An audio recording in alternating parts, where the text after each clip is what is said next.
गोलियों की आवाज सुरंग की दीवारों से टकराकर गूंज रही थी।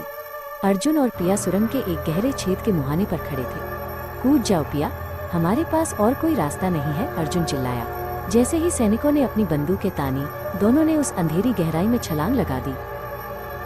वे एक पुरानी मेंटेनेंस सुरंग के फर्श पर जोर से गिरे। चारों ओर धूल और मलबे का गुबार छा गया था। अर्जुन ने खांसते हुए पिया को सहारा दिया। अंधेरा इतना घना था कि उन्हें कुछ सूझ नहीं रहा था, बस ऊपर से सैनिकों के चिल्लाने की आवाजें आ रही थी। तभी अंधेरे के कोने से एक साया रेंगता हुआ बाहर आया। वो आधा इंसान और आधा ज़ोंबी जैसा दिख रहा था। उसका सफेद लैब कोट खून और मिट्टी से सना था। अर्जुन ने अपनी रॉड उठाई, लेकिन उस आकृति ने अपना हाथ ऊपर कर दिया।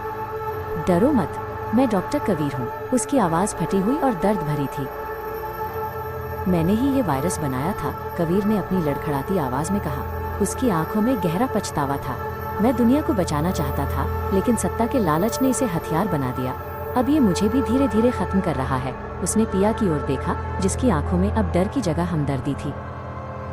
अचानक ऊपर से भारी जूतों की आहट तेज हो गई। सैनिक नीचे आने वाले थे। डॉक्टर कबीर ने अर्जुन के हाथ में एक छोटी सी ड्राइव थमा दी। इसमें वो सब कुछ है जो इसे रोक सकता है। अब जाओ, यहाँ से आधा किलोमीटर दूर एक निकास द्वार है। लेकिन आप? पिया ने पूछा। कबीर ने एक फीकी मुस्कान दी।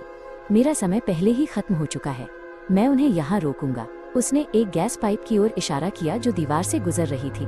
उसकी उंगलियां एक लाइटर पर कांप रही थीं। अर्जुन और पिया ने अपनी पूरी ताकत झोंक दी और अंधेरी सुरंग में दौड़ने लगे। पीछे मुड़कर देखने पर उन्होंने देखा कि डॉक्टर कबीर सैनिकों के सामने खड़ा हो गया था। उसकी दहाड़ किसी इंसान की नहीं, बल्कि एक ऐसे रक्षक की थी जो अपना सब कुछ कुर्बान करने को तैयार था।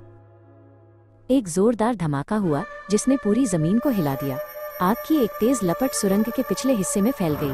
डॉक्टर कबीर ने खुद को और उस रास्ते को उड़ा दिया था, ताकि कोई भी अर्जुन और पिया का पीछा न कर सके। सुरंग की छत भारी मलबे के दबाव ने अर्जुन और पिया को सुरंग के निकास द्वार के पास ला फेंका।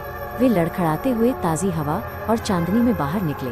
अर्जुन ने राहत की लंबी सांस ली और पिया की ओर मुड़ा।